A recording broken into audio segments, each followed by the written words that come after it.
अस्सलाम वालेकुम नाजरीन, मैं इकबाल सहवानी। आप देख रहे हैं होम टीवी का प्रोग्राम न्यूज़ एंड व्यूज़, और यही प्रोग्राम आप होम टीवी न्यूज़ पर भी मुलाहिज़ा फरमाते हैं। आज 1 अगस्त है और आज से पाकिस्तान की यौम आज़ादी की तक़रीबात का आगाज़ हो जाता है। तो पहले तो हमारी जानिब से आपको अगस्त के हवाले से यौम आज़ादी की मुबारकबाद, और 14 अगस्त को बाकायदा एक जश्न की सूरत होती है, लेकिन 1 अगस्त से ही हम अपनी आज़ादी की तक़रीबात का आगाज़ करते हैं। तो हमारी जानिब से, होम टीवी नेटवर्क की जानिब से आपको यौम आज़ादी की एडवांस मुबारकबाद। और अब चलते हैं ख़बरों की जानिब। तो सबसे पहले तो आज पाकिस्तान में एक तारीख़ रकम कर दी गई है, और वो तारीख़ जो है वो पेट्रोल की कीमतों में कमी के हवाले से रकम की गई है। और इतनी बड़ी तारीख़ी जो कमी हुई है कि उस पे न सिर्फ ये कि पूरा मुल्क, बल्कि मैं तो ये कहूँगा कि अगर दुनिया भर में भी इस ख़बर को सामने रखा जाए तो पूरी दुनिया के लिए ये बड़ी हैरत की ख़बर होगी। और आपके लिए भी ये हैरत की ख़बर तो है और आपके इल्म में भी आ चुका है, लेकिन चूँकि हम भी ख़बरों को देखते भी हैं और उन पर गुफ्तगू भी करते हैं, तो ये तारीख़ी ख़बर जो है ये आप तक पहुँचाना बहुत ज़रूरी है। और तारीख़ी क्यों है ये बताना बहुत ज़रूरी है। तो वो तारीख़ इसलिए तारीख़ी है, तो पेट्रोल की कीमत में 12 पैसे की कमी की गई है और डीज़ल की कीमत में 66 पैसे की कमी की गई है। तो अब आप अंदाज़ा लगाइए कि ऐसी तारीख़ कभी इससे पहले रकम हुई ज़िंदगी भर पाकिस्तान के 78 साल में। लेकिन ये एज़ाज़ इसी हुकूमत को हासिल है कि वो बहुत सारे ऐसे तारीख़ी फ़ैसले और ऐसे तारीख़ी इक़दाम भी करती है कि जो जब भी कभी बैड गवर्नेंस का ज़िक्र किया जाएगा तो ये अल्फ़ाज़ और ये जो इक़दामात हैं ये सुनहरी हरफ़ों में लिखे जाएंगे कि बैड गवर्नेंस की आखिरी इंतहा क्या हो सकती है। वो हमें इस तरह से देखने को मिलती है कि इज़ाफ़ा रुपयों की शक्ल में होता है और कमी पैसों की शक्ल में होती है। और ये 12 पैसे की कमी जो है ये तो ये बताती है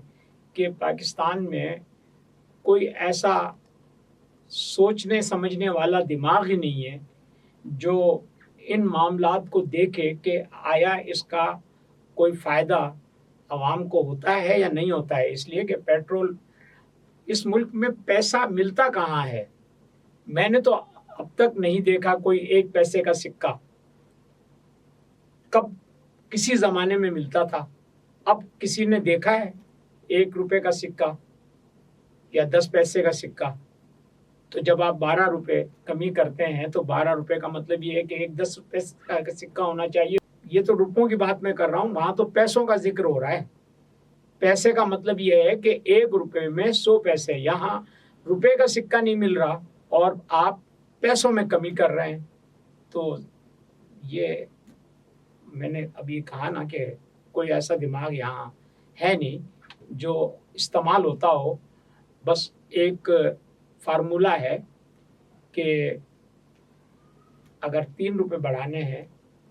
तो फिर 10 पैसे की कमी कर दी जाएगी, 20 पैसे की कमी कर दी जाएगी, 50 पैसे की कमी कर दी जाएगी, 1 रुपये की कमी कर दी जाएगी। और फिर अगले ही दिन जो है 3 रुपये बढ़ जाएंगे, 2 रुपये बढ़ जाएंगे, 5 रुपये बढ़ जाएंगे, हत्ता के 12 रुपये 15 रुपये भी बढ़ जाएंगे। तो ये पाकिस्तान में एक तारीख़ी रिकॉर्ड कायम हुआ है और इस पर मैं ये चाहूँगा कि आप हुकूमत को दाद ज़रूर दें और उनके इस इक़दाम की सताइश ज़रूर करें कि पाकिस्तान की हुकूमत अपने लोगों के लिए कितना अच्छा सोचती है, कितना लोगों का दुख दर्द महसूस करती है और कितना उनकी पजीराई करती है कि लोगों को जो परेशानियां हैं उनकी दाद रसी होती है। और पेट्रोल पंप वाले जो है वो तो फिर सिक्के तो क्या रुपए भी कम नहीं करते। अगर آپ 99 रुपये का पेट्रोल लेंगे तो वो आपसे 100 ही रुपये वसूल करते हैं। अगर आप 95 रुपये का पेट्रोल लेंगे तो भी 100 ही रुपये वसूल करते हैं, क्योंकि उनके 5 रुपये का सिक्का है ही नहीं उनके पास। तो बहरहाल ये चूँकि तारीख़ी ख़बर थी इसलिए इसका ज़िक्र करना बहुत ज़रूरी था। अब चलते हैं इस वक्त के हॉट टॉपिक की तरफ, और वो हॉट टॉपिक है इंतज़ामी यूनिट या नए सूबों की तख्लीक। अब इसके पीछे बहुत सारे रीज़न हैं। पहले तो ये जो एक ग्राउंड बनाने की जो कोशिश की गई थी वो की गई थी आमिर महमूद, जो कि साबिक मेयर हैं लाहौर के, और साथ ही वो एक मीडिया हाउस के भी और एक एजुकेशनल सिस्टम के भी मालिक हैं। और उनकी जानिब से अब वो उनका अपना ज़ाती आइडिया था या ये कि उन्हें कोई टास्क किसी जानिब से मिला था, तो उन्होंने ये एक जो है वो मुख्तलिफ शहरों में आकर नए सूबों के हवाले से एक टॉक शुरू की थी, एक गुफ्तगू शुरू की थी, एक राय लेने की कोशिश की थी, राय आमा बनाने की कोशिश की थी, और उसका नतीजा ये निकला था कि उस यानी गुब्बारे में, नए सूबों वाले गुब्बारे में हल्की सी हवा भरी गई थी ताकि गुब्बारा नज़र आने लगे। और अब उसके बाद जिस हिसाब से ज़्यादतियाँ, मैं बिलखुसूस कराची के हवाले से अगर बात करूँ तो कराची या सिंध के हवाले से बात करूँ तो सिंध अर्बन के हवाले से ज़्यादतियों का भी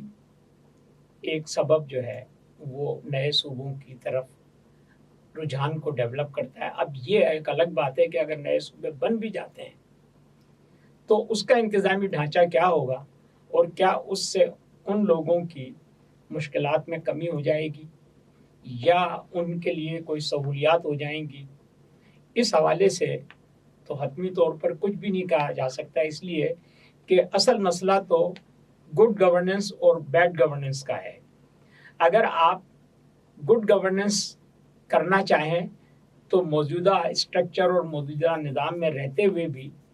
बहुत कुछ इस्लाह हो सकती है और इस्लाह की जा सकती है और चीज़ें बेहतर बनाई जा सकती हैं। और अगर ना करना चाहें तो आप हर शहर को भी अगर एक सूबा बना दें तो भी सूरत हाल जो है वो तब्दील नहीं होगी, इसलिए कि there is a will there is a way. अगर आपके पास विल है तो आपको रास्ता मिल जाएगा, लेकिन अगर आपके पास विल ही नहीं है, आपके पास ख्वाहिश ही नहीं है, आपके पास इरादा ही नहीं है, तो फिर रास्ता और मंजिल भी कहीं नज़र नहीं आती। तो नए सूबों के हवाले से बहरहाल एक बात आ गई है सामने, और पहले वज़ीर दाखिला की जानिब से इस बात को कहा गया, और उन्होंने तो दबे लफ्ज़ों में एक और बात भी कही कि अगर काकरोच आ जाते हैं और काकरोच पाकिस्तान में काकरोच पैदा हो जाते हैं तो फिर तो निज़ाम लिपट भी सकता है, सिमट भी सकता है, मगर पाकिस्तान में ऐसा कोई माहौल ना है, ना ऐसी कोई सूरत हाल है। दूसरी तरफ कल DGISPR की जानिब से नए इंतज़ामी यूनिट या नए सूबों के हवाले से एक बहुत ही सॉलिड दलील दी गई, और वो बड़ी वैल्यू रखती है, वैलिड है वो दलील, कि जब मशरक़ी पाकिस्तान अलग हुआ और मगरबी पाकिस्तान रह गया तो उस वक्त जो आबादी थी वो 5 करोड़ 7 करोड़ के करीब, और आज 55 साल के बाद जो आबादी है वो 25 करोड़ के तरफ चली गई है। तो जब 5 करोड़ की आबादी थी तो उस वक्त 4 सूबे थे, और अब जब 25 करोड़ हो गई है तो क्या ये 4 सूबे इसके लिए काफ़ी हैं? तो इस बात में बड़ा वज़न है, और इस बात को महसूस किया जा सकता है कि ये बात बहुत ही वैलिड और बहुत फ़िक्र को दावत देती है, फूड फॉर थॉट है, اور اس پہ سوچنا چاہیے، اس لیے کہ انتظامی ڈھانچے میں جب تک نچلی سطح پر اقتدار اور اختیار نہیں آئے گا تب تک عام آدمی کے مسائل حل نہیں ہوں گے۔ تو اس حوالے سے تھوڑا سا ذکر جو ہے وہ ایم کیو ایم کا بھی کر لیا جائے کہ ایم کیو ایم جس بیسک نظریے کے تحت تشکیل دی گئی تھی یا بنائی گئی تھی یا وجود میں آئی تھی یا بنوائی گئی تھی، اس میں جو نعرہ تھا وہ یہ تھا کہ جو مشرقی پاکستان میں محصورین ہیں ان کو پاکستان لایا جائے گا۔ اور ذوالفقار علی بھٹو نے جو 10 سال کے لیے 1973 میں یا 1975 میں جو کوٹا سسٹم نافذ کیا تھا، اربن سندھ کو پیچھے رکھ کر رورل سندھ کے لوگوں کو آگے لانے کا، وہ 10 سال کے لیے کیا تھا۔ لیکن 10 سال کے بعد تو اس وقت تک اس ملک میں مارشل لا لگ چکا تھا، اور جب مارشل لا لگا تو اس کے بعد ضیاء الحق اس ملک کے حکمران بنے، اور جب ضیاء الحق نے جی ایم سید کے ساتھ پیپلز پارٹی کو کرش کرنے کے لیے جو گٹھ جوڑ کیا، تو جی ایم سید کے ساتھ انہوں نے اس معاملے کو طے کیا کہ یہ کوٹا سسٹم فی الحال مزید نافذ رہے گا۔ اور یوں پھر ضیاء الحق کے بعد پیپلز پارٹی کی حکومت آ گئی، بے نظیر صاحبہ آ گئی، تو بھی یہ کوٹا سسٹم یوں ہی جو کا تو رہا۔ اور اس وقت ایم کیو ایم اس پوزیشن میں آ گئی کہ جب وہ وفاقی اور صوبائی حکومتوں کا حصہ بھی بنی اور اس کے پاس اتنا اختیار بھی تھا کہ اس کے بغیر کوئی حکومت بن نہیں سکتی تھی۔ تو اس وقت وہ اپرچونٹی موجود تھی کہ جس کے تحت کوٹا سسٹم ختم کیا جا سکتا تھا، اور اربن سندھ کے نوجوانوں میں جو احساس محرومی اور جو ایک انریسٹ اور ایک بے چینی پیدا ہوئی تھی اس کا خاتمہ ہو سکتا تھا، لیکن ایسا نہیں ہوا۔ بے نظیر کے بعد پھر نواز شریف کی حکومت آئی، اور اس میں بھی ایم کیو ایم جو ہے وہ بہت اکثریتی جماعت کے طور پر سامنے آئی، اور بیلنسنگ پاور حکومت بنانے کے لیے ایم کیو ایم کے پاس رہا۔ لیکن نواز شریف کے دور میں بھی یہ کوٹا ختم نہیں ہوا، اور اس کے بعد پھر ایم کیو ایم کا ایک سنہری دور بھی آیا۔ وہ سنہری دور تھا جنرل پرویز مشرف کا دور۔ جنرل پرویز مشرف نے جب مسلم لیگ کی حکومت کے خلاف کامیاب بغاوت کر کے اور اپنی حکومت قائم کر لی، تو اس کے بعد ایم کیو ایم کو ایک فری ہینڈ ملا، اور ایم کیو ایم کو ہر وہ فیسلٹی ملی جو اگر وہ چاہتی تو پورے نظام میں اور سندھ میں اپنی جڑیں بھی مضبوط کر لیتی، اور ساتھ ساتھ جو ہے آج جو نوجوان جن میں ایک احساس محرومی ہے، یا جو بے روزگاری کا شکار ہیں، یا جو رکشہ چلانے پہ مجبور ہیں، یا جو فوڈ پانڈا چلا رہے ہیں، یا جو بائکیا اور ان ڈرائیو کے موٹر سائیکلیں چلا رہے ہیں، یا ٹیکسی رکشہ چلا رہے ہیں، یہ نوجوان ملازمتوں کا حصہ بن جاتے۔ لیکن اس وقت بھی ایم کیو ایم نے کوٹا سسٹم کو ختم کرنے کے لیے کوئی خاص اقدامات تو نہیں کیے، لیکن کوٹا سسٹم برقرار رکھنے کے حق میں اپنی رائے کا اظہار ضرور کیا، اور اس طرح سے وہ کوٹا سسٹم جو 10 سال کے لیے لگا تھا، آج 50 سال پورے ہونے پر بھی قائم و دائم ہے۔ اس لیے کہ پرویز مشرف کے جانے کے بعد پھر پیپلز پارٹی کی حکومت آئی، پھر مسلم لیگ نون کی حکومت آئی، پھر پی ٹی آئی کی حکومت آئی، اور اب پھر مسلم لیگ نون کی حکومت ہے،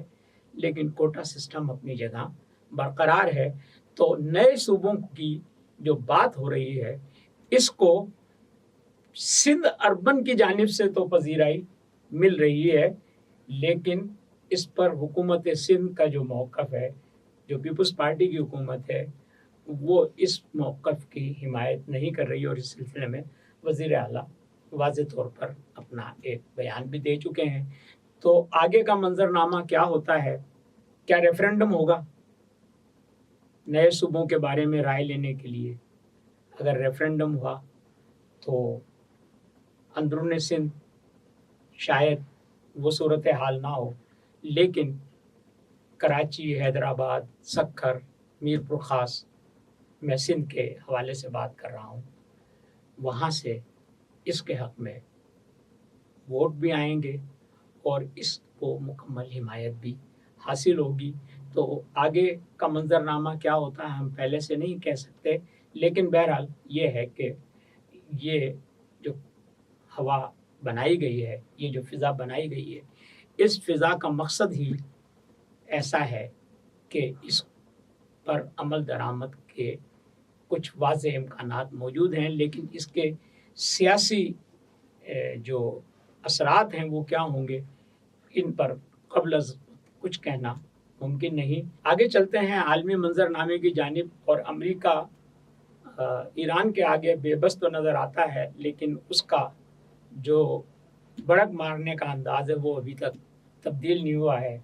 अमेरिका के अड्डों की मुस्तकिल तबाही हो रही है जो ख़लीज में क़ायम है, और ख़लीज ममालिक में ये सोच पैदा हो गई है कि अमेरिका को अब इस ख़ित्ते से जाना चाहिए और इस सिलसिले में 14 मुल्कों पर मुश्तमिल एक ऐसी इस्लामी फ़ौज तश्कील दी जा रही है जिसकी क़यादत सऊदी अरब कर रहा है। तो बुनियादी तौर पर तो ये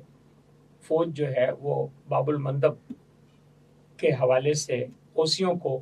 सबक सिखाने के लिए है, लेकिन इसके असरात जो हैं वो ईरान तक भी पहुँचेंगे, इसलिए कि हौसियों की सरपरस्ती ईरान कर रहा है और ईरान कभी नहीं चाहेगा कि वो हौसियों की सरपरस्ती से हाथ उठाए या वहाँ पे अपना जो उसका एक प्रॉक्सी सिस्टम है उसको ख़त्म करे। तो इस हवाले से इस्लामी दुनिया एक तरफ खड़ी नज़र आ रही है और ईरान दूसरी तरफ नज़र आ रहा है, और आगे जाकर हो सकता है कि इसमें मज़ीद ममालिक भी शामिल हो जाएँ, इसलिए कि बाबुल मंदब हो या आबनाए हरमज़ हो, ये दोनों दुनिया की मईशत का सबसे अहम सुतून है, और इन राहदारियों पर ईरान की जानिब से जो कंट्रोल और जो जारियत की जाती है वो पूरी दुनिया के लिए नाकाबिले कबूल है। तो ये जो सूरत हाल है इसके नतीजे में देखते हैं क्या होता है, क्योंकि ईरान की जानिब से जो हमले किए जाते हैं वो बड़े परफेक्ट हमले होते हैं, और कुवैत में उन्होंने एक ऐसा CIA का सिस्टम तबाह किया है मिसाइल के हमलों से कि उसके बाद ऐसा लगता है कि अमेरिका को सांस लेने में थोड़ी दुश्वारी हो रही है। मगर सदर ट्रंप का कहना यह है कि अमेरिका ईरान के साथ मुआहदा तो चाहता है लेकिन ईरान पर एतमाद नहीं कर सकता। तो इस सूरत हाल में मुआहदा होता है या नहीं होता, लेकिन इस बात का इंदिया सदर की जानिब से और सेंटकॉम की जानिब से ज़रूर दिया गया है कि ईरान पर हमले जारी रहेंगे, और ईरान की जानिब से भी जवाब में ये कहा गया है कि हम हर हमले का भरपूर जवाब देंगे और अमेरिका को किसी भी महाज पर नहीं छोड़ा जाएगा। तो ये जो सूरत हाल है ये आगे जाकर क्या रुख इख्तियार करती है ये अभी हम देखते हैं, इसलिए कि ईरान और अमेरिका की जंग जो है वो बंदर की आंत की तरह से तवील होती जा रही है, किसी भी तरह से ख़त्म होने का नाम नहीं ले रही, लेकिन हर जंग किसी न किसी इख्तिताम तक पहुंचती है और उसमें कभी महीनों लगते हैं और कभी सालों, लेकिन हर जंग का एक न एक दिन इख्तिताम होता है, और वो इख्तिताम किसी भी फतेह और शिकस्त पर होता है। तो फिर फातेह को अपना निज़ाम और अपनी शराइत पर जो है वो मफ्तू से बातचीत करनी होती है। देखते रहिए होम टीवी, और होम टीवी को लाइक, सब्सक्राइब और हमारे चैनल पर अपनी राय का इज़हार ज़रूर कीजिए। पाकिस्तान ज़िंदाबाद।